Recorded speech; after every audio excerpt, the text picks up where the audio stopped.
قال الله تعالى في كتابه الكريم بسم الله الرحمن الرحيم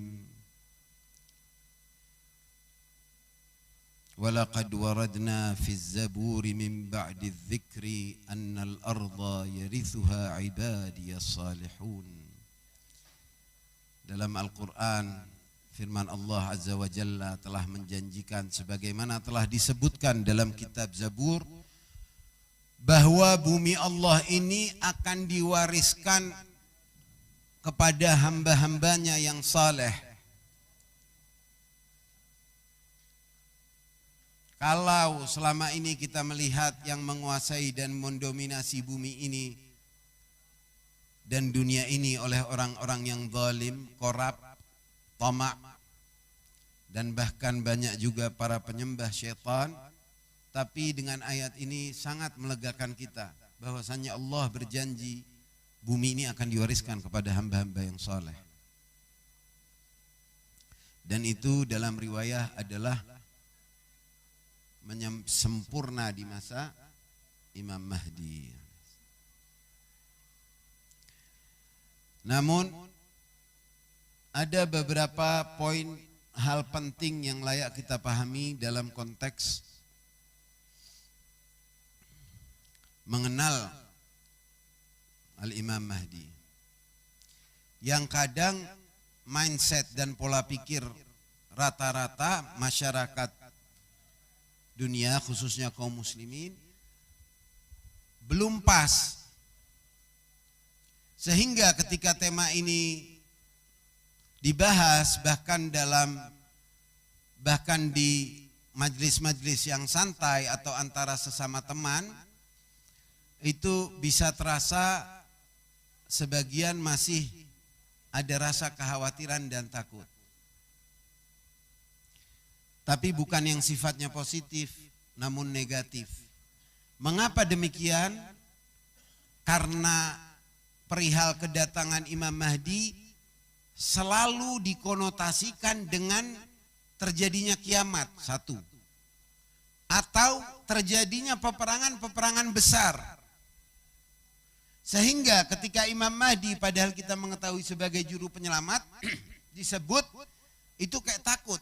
Bahkan di kalangan kaum muslimin dan mukminin ada yang sampai mengatakan, "Duh, moga saya udah gak ada ya." Karena chaos. Gambarannya soal Imam Mahdi masih chaos di benaknya. Sehingga yang pertama datang dalam perasaan itu bukan kerinduan, tetapi rasa takut. Dan demi Allah harus diketahui, harus dipahami dan harus diakui bahwasannya itu kalah kesalahan besar.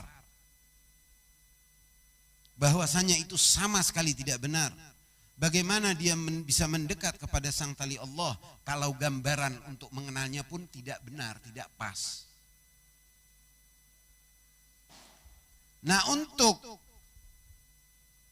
menyiapkan mindset, pola pikir yang benar, khususan antum syabab, nanti antum menjadi jubir-jubir beliau dan mengajak teman-teman untuk memahami konsep soal Imam Mahdi dan sang Raja Adil yang seluruh agama maupun mazhab mempercayai akan hadirnya sang juru penyelamat terakhir.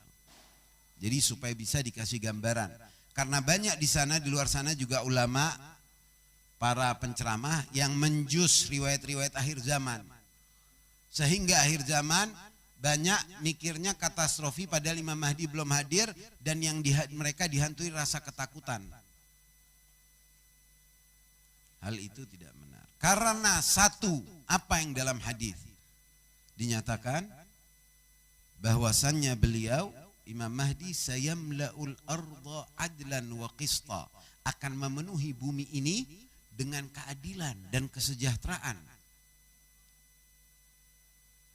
Kama muli'at dhulman wa jawra, sebagaimana dipenuhi kezaliman ya dan jaur, segala kejahatan yang terjadi. Terjadi gak sekarang? Hah? Terjadi kan?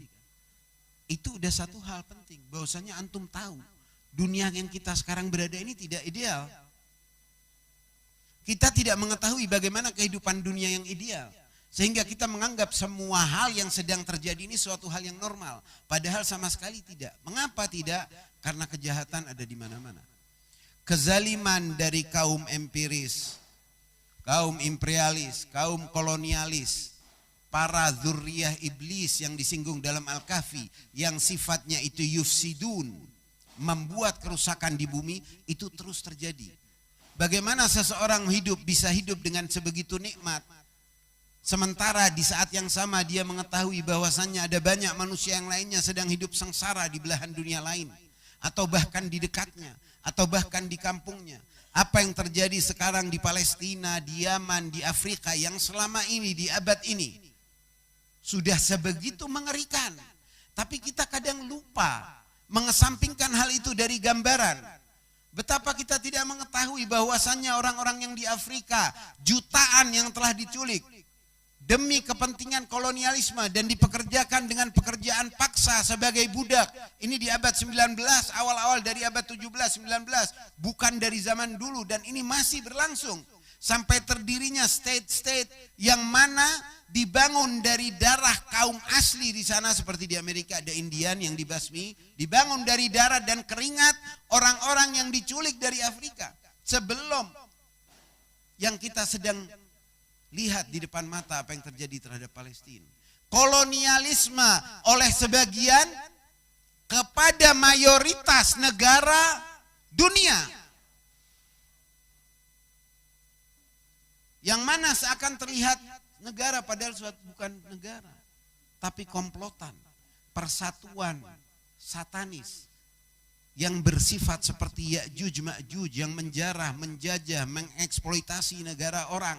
Mengambil mineral dari sana, mengambil permata dari sini, mengambil minyak dari situ, dan dikumpulkan untuk kepentingan mereka dan menyengsarakan mayoritas masyarakat dunia. Ini terjadi di depan mata. Dunia ini dipenuhi dengan ketidakadilan, kezaliman.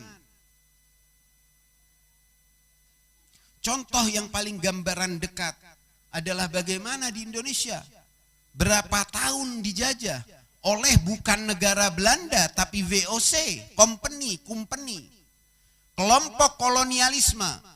Jangan antum kira bahwasannya adanya rezim apartheid yang mengaku dengan nama Israel saat ini adalah terpisah dari semua gerakan dari berabad-abad lalu. Tidak terpisah, adalah suatu kesatuan kolonialisme yang sangat parah dan yang menjadi korban banyak negara. Hanya saja yang tidak selesai-selesai adalah Palestina. Karena iblis punya grand design untuk menguasai kiblat dan tempat portal ke langit. Untuk dia bisa menang dan menguasai dunia manusia ini, dia harus menguasai dua tempat yang menjadi portal ke langit. Qiblatain, Makkah dan Al-Aqsa. Dan itu diantara rahasia surat Al-Isra. Yang Allah mengancam kepada orang-orang yang yufsidun fil ard, yang membuat kerusakan di muka bumi. Ini kolonialisme dan agenda iblis yang memerangi semua agama dan merusak setiap agama. Yahudi dirusak dari dalam Yahudi, Kristen dirusak dari dalam Kristen, begitupun juga Islam dirusak dari dalamnya. Terus terjadi dan dijadikan antar agama selalu saling bermusuhan dan menganggap satu sama lainnya adalah musuh sejati.